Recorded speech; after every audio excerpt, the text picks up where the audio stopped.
Congratulations, Middle School Rambirpur.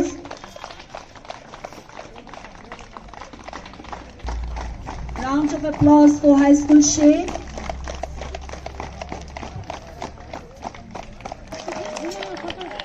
Congratulations all the participants.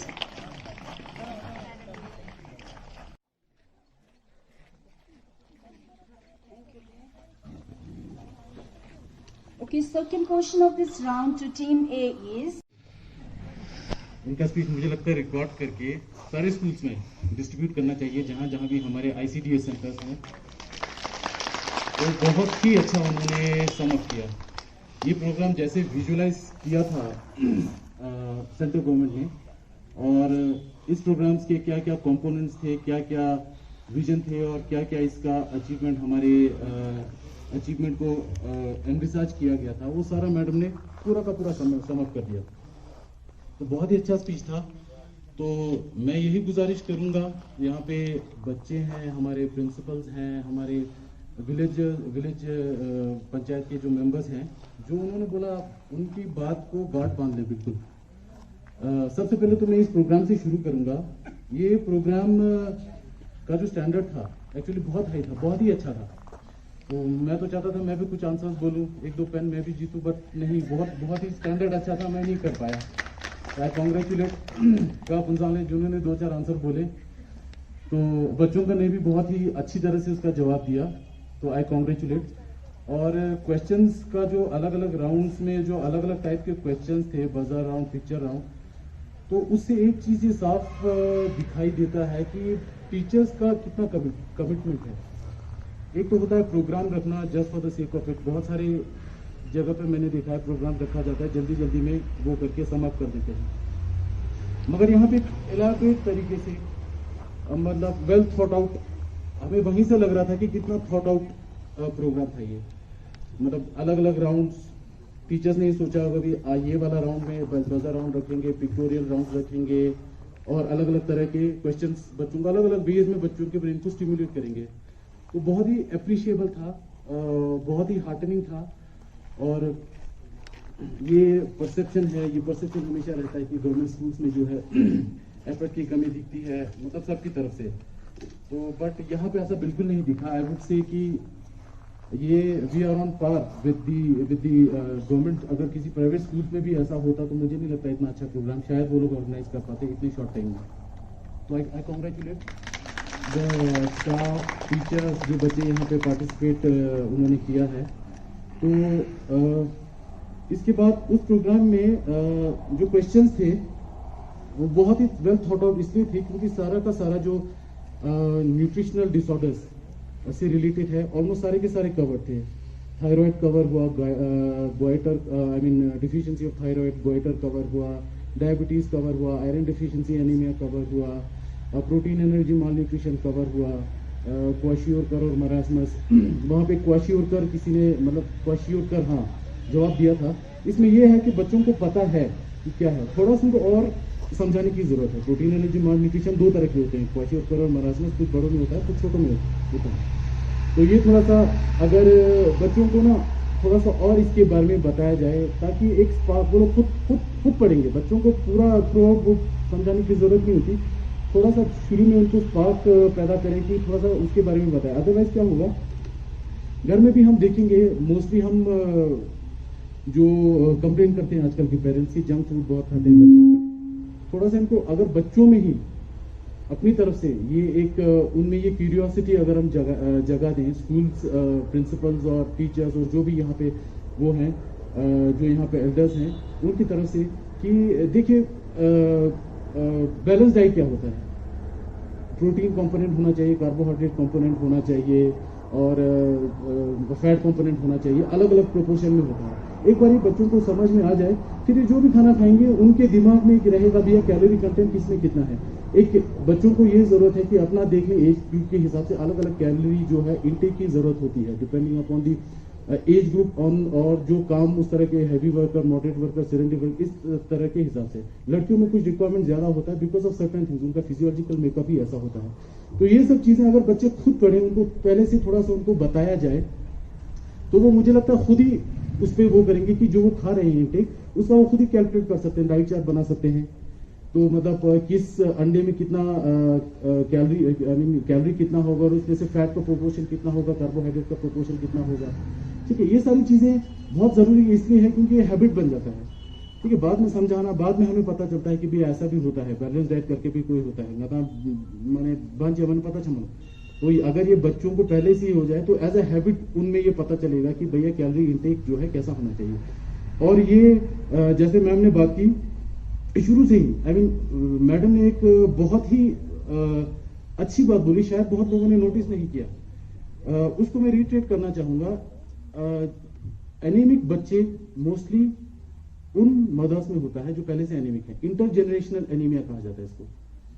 तो अगर एक जो लड़की माँ बनती है अगर वो एनीमिक रही है अपने टाइम पे, तो there is a highly livelihood, highly एक चांस होता है कि उसका बच्चा भी एनीमिक हो, अंडर नरिश्ड हो।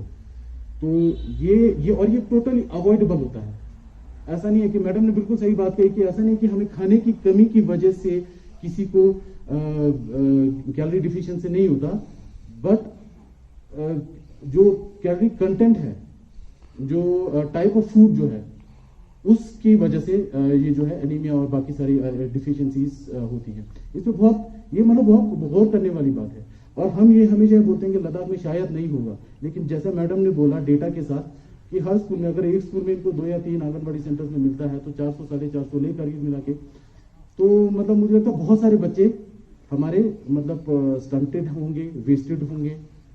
तो ये इस पर बहुत ज्यादा गौर करने की जरूरत है। ऐसा कहा जाता है कि मोस्ट ऑफ द जो ब्रेन डेवलपमेंट है वो 8 साल 10 साल तक हो जाता है। अगर उस टाइम पे बच्चा एनीमिक रह गया या किसी भी तरह से वो माल नरिश रह गया, उसके बाद आप चाहे जितना भी उसको वो दो, ब्रेन तो एक बार डेवलप हो गया 80-90%, उससे क्या कर लोगे, वो तो फिर कैचअप गेम हो गया। इसीलिए हमारे बच्चे शायद मुझे लगता है आगे फिर स्ट्रगल करते हैं स्कूल्स में, कॉलेजेस में, जब रियल में वो कंपटीशन देखते हैं। तो ये सब चीजें बचपन से ही आप देखिए। स्टंटिंग और वेस्टिंग के बारे में मैडम ने बोला, अगर 60-70% जो बोन का जो ग्रोथ होता है तो वो अराउंड 8-10 साल तक, 12 साल तक हो जाता है। तो फिर बोन एक बार फ्यूज होना शुरू हो जाता है। अगर एक बार बोन फ्यूज हो गया तो फिर उसका ग्रोथ जो है नहीं हो पाता, चाहे सारी जिंदगी आप उसको कैल्शियम दो, चाहे जिंदगी आप उसको अच्छा डाइट दो। तो ये जो बर्थ से लेके 15 साल तक, टीनेजर एडोलसेंट तक, ये बहुत ही क्रिटिकल, सबसे क्रिटिकल स्टेज है लाइफ का, सबसे formative years, not only in terms of education और उसमें, बट ऑल्सो फिजियोलॉजिकली। बॉडी जब बनता है, जब बॉडी आपका हेल्दी नहीं होगा तो आप बच्चों को पढ़ाओगे क्या, वो बेचारे एब्जॉर्ब क्या करेंगे, तो आगे उसमें फिर फर्दर लाइफ में अचीव क्या करेंगे। तो ये बहुत जरूरत है। एक्सक्लूसिव ब्रेस्ट फीडिंग की बात की मैडम ने, बिल्कुल सही बात है। 6 महीने तक बच्चों को भी देने की जरूरत नहीं होती है। पहला जो दूध निकलता है कोलेस्ट्रॉल, और एक ये भी है कि बच्चा, माएँ अक्सर ये उनकी ये रहती है शिकायत कि बच्चा दूध नहीं निकलता। ये एक्चुअली एक हाइपोथैलेमस, ब्रेस्ट से लेके हाइपोथैलेमस, एक उसमें ना पूरा हार्मोनल ये साइकिल होता है। बच्चा जब सक करता है, माँ का दूध पीता है, तो उसके ब्रेस्ट से रिफ्लेक्स जाता है, ब्रेन में रिफ्लेक्स जाता है, और वो रिफ्लेक्स ट्रिगर करता है मतलब हार्मोन सिक्रीशन का, और जो हार्मोन सिक्रीट करता है वो फर्दर दूध करता है। ये पूरा साइकिल कंटिन्यूस होना चाहिए। जिस दिन आपने ये छोड़ दिया ब्रेस्ट फीडिंग की, मुझे नहीं मतलब मैंने मता देना तेरे मन उमार राशन चेज ना तो साइकिल वो ब्रेक होते रहते। तो वो साइकिल को कंटिन्यू रखने टाइम में भी मतलब बच्चा जब रिफ्लेक्स पोखरम ओमा बीचेस ये रिफ्लेक्स पोखरम तू भी तुमचेस पोनो थूंगा तेने का नहीं, वो नेचुरली वो बंद हो गई। ये थोड़ा सा समझने की जरूरत है एक्चुअली। एक्सक्लूसिव ब्रेस्ट फीडिंग, उसके बाद टीनेजर्स एडोलसेंट ईयर्स में मतलब मेंस्ट्रुअल हाइजीन पे बहुत ज्यादा ध्यान देने की जरूरत है। सोसाइटी में टैबू है। टैबू क्या है? ये तो फिजियोलॉजिकल प्रोसेस है, ऊपर वाले ने बनाया है ये प्रोसेस। क्या टैबू है तो कुछ नहीं होता। ये सब मतलब इसको सोसाइटी में ओपनली डिस्कस करने की जरूरत है। इसी से एक्चुअली फिर वही होता है ना, इंटरजेनरेशनल जो गैप होता है, इंटरजेनरेशनल न्यूट्रिशन डिफिशियंसी एक जनरेशन में नहीं होता, वो मदर के थ्रू दूसरे जनरेशन में भी जाता है। तो you have a moral responsibility. अगर आप अब चाहते हो आपका बच्चा हेल्दी हो, फ्यूचर जनरेशन आपका हेल्दी हो, तो पहले अपने आप को आप हेल्दी रखना पड़ेगा आपको। तो ये सब बातें हैं। तो बाकी तो मैडम ने मुझे लगता है सब कुछ कवर कर दिया। इस जो उन्होंने बातें बोली तो इसमें ज्यादा कुछ ऐड करने की जरूरत ही नहीं है। मोटा मोटी में जो टेक होम मैसेज ये है कि डाइट चार्ट बनाए, खुद सोचे कि मैं क्या खा रही हूँ या क्या खा रहा हूँ। ठीक है, इसमें मैं जो ले रही हूँ, जो खा रही हूँ, ये वो हेल्दी है या नहीं है, कैलोरी कंटेंट कितना है, इसमें प्रोटीन कितना है, कार्बोहाइड्रेट कितना है, और मुझे अपने बॉडी के एज उसके हिसाब से तो कितना जो है खाना चाहिए। बच्चों के लिए बहुत इंपॉर्टेंट है, ये एज ए हैबिट आप बना लीजिए, मतलब इसमें ज्यादा टाइम नहीं लगेगा। कुछ टाइम के बाद आपको खुद ही पता चल जाएगा कि भैया इस खाने में इतना कैलोरी होता है, इतना प्रोटीन होता है। ये सारा आजकल नेट से सारा कुछ मिल जाएगा। नेट से आजकल मतलब हमारे पास तो सब कुछ है इनफैक्ट, मतलब सिर्फ बस हम मतलब कुछ और जो गेम का जो थोड़ा टाइम होगा जो आप नेट पे देखते हैं यूट्यूब का, उसमें से थोड़ा सा 5-10 मिनट आप ये देख लीजिए, 5-10 मिनट के वीडियोस देख लीजिए न्यूट्रिशन पे और इन सब चीज़ों पे, क्योंकि ये बहुत ज़रूरी है। क्योंकि नॉट जस्ट फॉर यू, आपका जो आने वाला जनरेशन है वो भी इस पे जो है डिपेंडेंट होता है। तो बाकी और ज़्यादा कुछ नहीं कहूँगा क्योंकि सब कुछ मैडम ने कवर कर लिया। तो once again I thank the organizers, Mumtaz साहब जो कि काफ़ी बार मेरे पास आए, बहुत सारे, क्योंकि कई बार मैं नहीं आ पाता हूँ, बिजी होता हूँ, लेकिन इस बार मैंने उनको पहले ही बोला था कि आप प्रोग्राम रख दीजिए, मैं पहुँचूंगा किसी भी तरह से। तो वो बहुत ज़रूरी भी था, मुझे आना भी था स्कूलों में, तो मसरूफियत की वजह से नहीं जा पाता हूँ स्कूलों में, but I make it a point कि जहाँ जहाँ मुझे वो मिले। और आज का ये प्रोग्राम बहुत इस लिहाज से भी इम्पोर्टेंट था कि हमारा पोषण माह चल रहा है, क्योंकि नेशनली एक ऑल ओवर मतलब इंडिया में ये हो रहा है, नेशनल कवरेज मिल रहा है सबको। तो हमें भी अपने इलाके में ये बहुत ज़रूरी था दिखाना कि हमारे यहाँ भी teachers participation, ICDS anganwadi participation और बच्चों का पार्टिसिपेशन जो है बहुत ही अच्छा है। तो बहुत ही खुशी हुई, बहुत ही अच्छा लगा, मतलब मुझे दिल से खुशी हुई कि मतलब इतना अच्छा प्रोग्राम आप लोगों ने रखा और हाई स्टैंडर्ड का प्रोग्राम आप लोगों ने रखा। बच्चों को भी बहुत बहुत मुबारक और कीप इट अप। ये इसको सिर्फ एक क्विज प्रोग्राम और जस्ट वन ऑफ प्रोग्राम की तरह ना लें, इसको मुझे लगता है आप एक हैबिट इनकलकेट करने की कोशिश करें। हम भी आप ही के एज से गुजरे हैं, तो अब हमें ये बोलते हैं ना बेनिफिट ऑफ हाइंडसाइट, बाद में जाके पता चलता है तो अभी से वो शुरू करो, ठीक है ना। छोटा छोटा हैबिट होता है, तो छोटे छोटे रोज के उससे ही आपका एक हैबिट बनता है और हैबिट से ही आपकी पर्सनैलिटी फिर निखर के आती है, ठीक है ना। तो इसी के साथ थैंक यू वंस अगेन।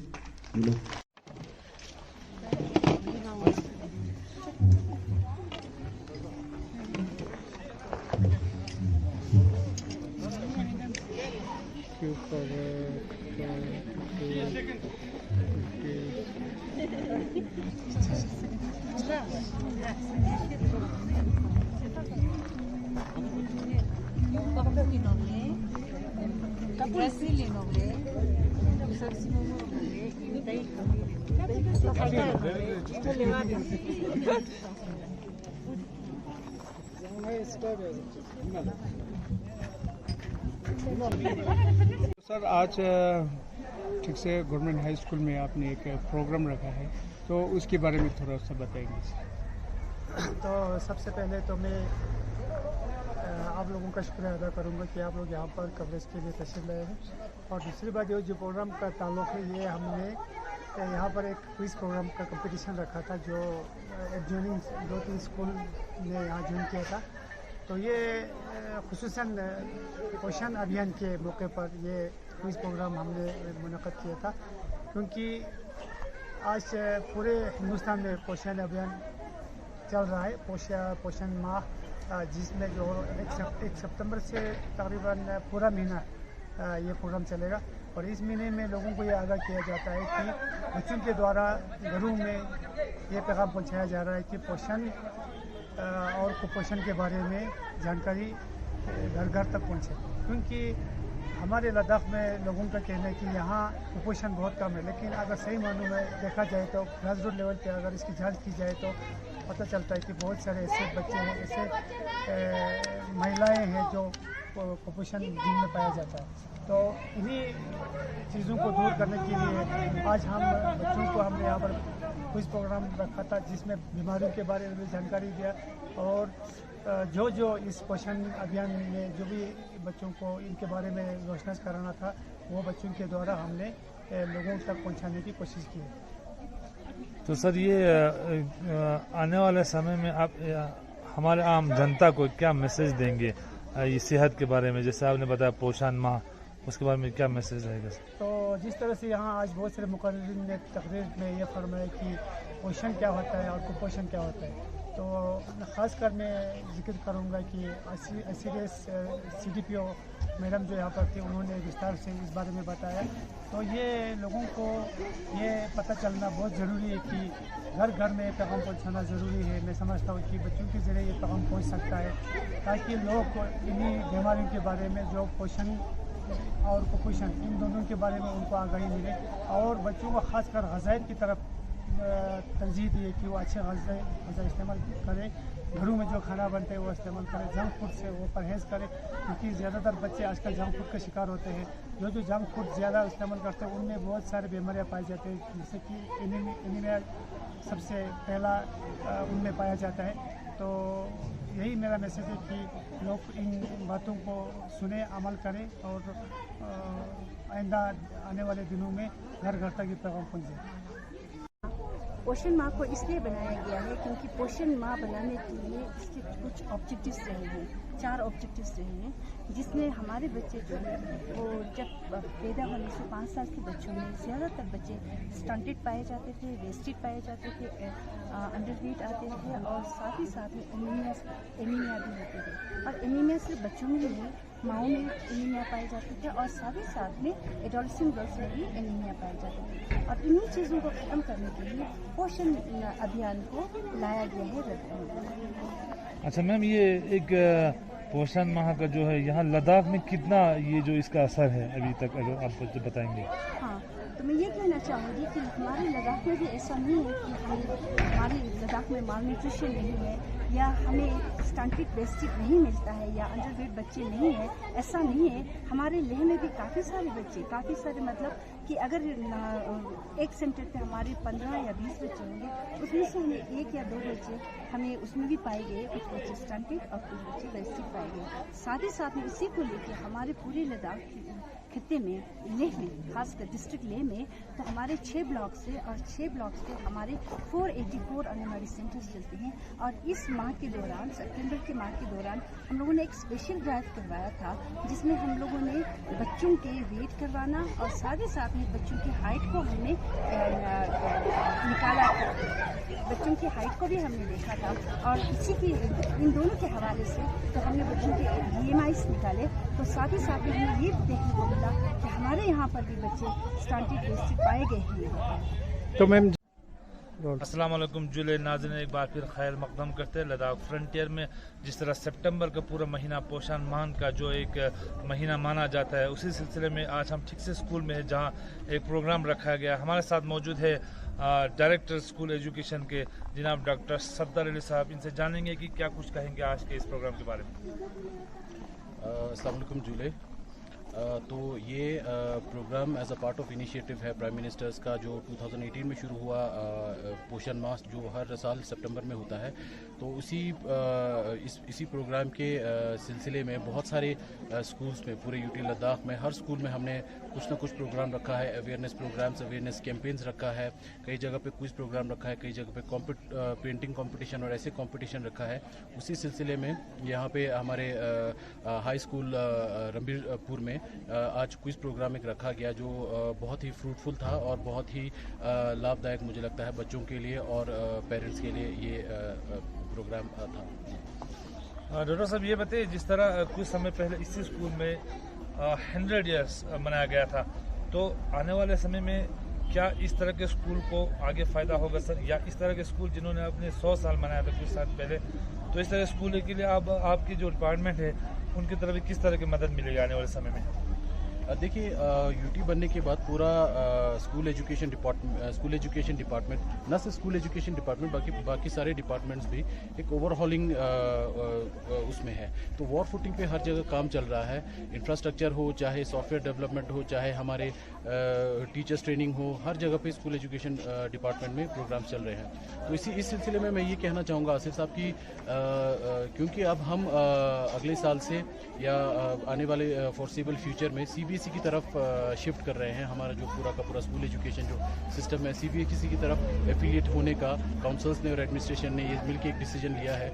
उसी के चलते सारे स्कूल्स में, हायर सेकेंडरी स्कूल्स और हाई स्कूल्स को हमें CBSE स्टैंडर्ड का बनाना है। CBSE स्टैंडर्ड का बनाने के लिए हमें इसमें बहुत सारे इन्वेस्टमेंट की ज़रूरत है इन द फॉर्म ऑफ, क्योंकि CBSE स्कूल एफिलिएशन करने के लिए कुछ certain basic minimum infrastructure requirements की ज़रूरत होती है, तो तभी हम CBSE में एफिलिएट हो पाएंगे। तो इसी के चलते हर स्कूल को हमने CBSE स्टैंडर्ड बनाने का फैसला लिया है। शुरू हमने किया है हाई स्कूल्स और हाई सेकेंडरी स्कूल्स जो ले और करगिल में है। इसी के चलते हमने हर स्कूल में एक मास्टर प्लान बनाया जाएगा आगे फ्यूचर में। बहुत सारे स्कूल्स में ये मास्टर प्लान जो है बन भी चुका है। National highway infrastructure development corporation limited NHIDCL को ये काम सौंपा गया है। तो हर स्कूल में एक मास्टर प्लान बनेगा जो कि CBSE स्टैंडर्ड का होगा। तो डिपेंडिंग अपॉन द लोकेशन, जगह कितना है, हर स्कूल में हम इन्वेस्ट करेंगे। तो इसी तरह क्योंकि यहाँ पे भी एनरोलमेंट बहुत अच्छा है, तो बहुत जल्द यहाँ पे भी NHIDCL की टीम विजिट करेगी और इसमें इस स्कूल का भी एक अच्छा मास्टर प्लान बनेगा। इसके लिए हमारे पास बजट है और हमारे पास एक विजन है। अच्छा सफदर साहब, ये बताइए कि सर कि जिस तरह प्राइवेट स्कूल को आज के इस समय में ज़्यादा तवज्जो दिया जाता है, गवर्नमेंट स्कूल में बहुत सारे ऐसे गवर्नमेंट स्कूल हैं जिसमें अच्छे एजुकेशन, अच्छे इंफ्रास्ट्रक्चर है, लोगों के लिए क्या मैसेज देना चाहें कि गवर्नमेंट स्कूल की तरफ आप रुजू करें? मैं एक चीज़, ये एक डेटा आप लोगों के सामने रखना चाहूँगा। हमारा जो स्कूल एजुकेशन डिपार्टमेंट है UTF लद्दाख है, उसमें पीपल टीचर रेशियो ऑलमोस्ट 1:5 और 1:6 है। यानी कि 6 बच्चों के लिए एक टीचर है हमारे पास। तो पीपल टीचर्स रेशियो के संदर्भ में मैं ये कहूँगा कि आई थिंक ये वन ऑफ द बेस्ट है। इंडिया के किसी भी कोने में इतना आपको वो नहीं मिलेगा। और पर स्टूडेंट जो इंफ्रास्ट्रक्चर, पर स्टूडेंट जो इन्वेस्टमेंट है गवर्नमेंट का, वो भी बहुत ज़्यादा है, लाखों में है। तो वो भी उस लिहाज से बहुत हाई है। मगर फिर भी एक चीज़ हमें ये देखना पड़ेगा कि क्योंकि टीचर्स जो है, टीचर्स को हमें अप टू डेट रखने के लिए टीचर्स ट्रेनिंग देने की बहुत ज़रूरत है, क्योंकि अल्टीमेटली जो भी नॉलेज बच्चों को फ्लो होगा वो टीचर्स के थ्रू ही होगा। और इसी तरह से हम कोशिश कर रहे हैं काउंसिल से भी मिलके और एडमिनिस्ट्रेशन और CODC सब से मिलके हम ये कोशिश कर रहे हैं कि ज़्यादा से ज़्यादा एनरोलमेंट जो है वो बच्चों का गवर्नमेंट स्कूल में किया जाए। तो मेरी पेरेंट्स से और सबसे यही रिक्वेस्ट रहेगी कि ये सारा जो है कोलैबोरेशन से होगा। आप ये पेरेंट्स ये नहीं कह सकते पहले आप इंफ्रास्ट्रक्चर डेवलप करो उसके बाद हम क्या कहते हैं एनरोलमेंट बढ़ाएंगे, या गवर्नमेंट ये नहीं कह सकता कि पहले आप एनरोलमेंट बढ़ाओ फिर हम इंफ्रास्ट्रक्चर बढ़ाएंगे। ये दोनों चीज़ें साथ ही साथ कॉन्करेंटली चलना बहुत ज़रूरी है। इसके लिए हम हर लेवल पे कोशिश कर रहे हैं। हम पंचायत लेवल पे भी हमने इस अभियान में उनको शामिल किया है। सारे स्टेक होल्डर से हम बातचीत करके इस पूरे प्रोसेस को हम आगे बढ़ा रहे हैं, ताकि लद्दाख, UTF लद्दाख में इन द नियर फ्यूचर कोई फ़र्क ना रहे प्राइवेट इंस्टीट्यूशन और गवर्नमेंट इंस्टीट्यूशन में in terms of teacher quality, in terms of infrastructure या in terms of quality education. तो हम उसी रास्ते की तरफ बढ़ रहे हैं, मगर एक सस्टेन्ड एफर्ट की ज़रूरत है। स्कूल एजुकेशन और ये जो जिसका जो पूरा आउटकम है, ऐसा नहीं है कि 6 महीने, 1 साल, 2 साल, ये इसमें पूरे 5 साल का विजन, हमें 10 साल का विजन लेके आगे चलना पड़ेगा। लेकिन इसमें सबको ऑन बोर्ड आना पड़ेगा, सबको इस विजन का पार्ट बनना पड़ेगा, तभी जाके स्कूल एजुकेशन जो है हम उस लेवल तक हम पहुंचा सकते हैं जिस लेवल का हमने एनविजन किया है। रजा साहब, आखिरी सवाल, आवाम को क्या मैसेज देंगे आज की इस पोशान मान के इस मौके पर सर? देखिए, आवाम से ये मैं यही गुजारिश करूंगा कि जैसा कि इस प्रोग्राम में बहुत जगह हाईलाइट भी हुआ है कि मोस्टली बच्चों का जो डेवलपमेंट है, जो क्रिटिकल एज है, एज ग्रुप है बच्चों का अप टू 15 ईयर्स, वो बहुत ज़रूरत होता है, क्योंकि बहुत ज़रूरी है, क्योंकि उसी में ब्रेन डेवलपमेंट, उसी में बोन डेवलपमेंट, सारा का सारा 80-90% बॉडी का जो फिजियोलॉजिकल मेकअप है वो उस टाइम बन चुका होता है। लेटर ऑन कैचअप गेम हम खेल रहे होते हैं। तो इसीलिए लद्दाख में भी ऐसा नहीं है कि माल न्यूट्रिशन नहीं है, लद्दाख में भी माल न्यूट्रिशन, एनीमिया, स्टंटिंग और ये बहुत ज़्यादा है।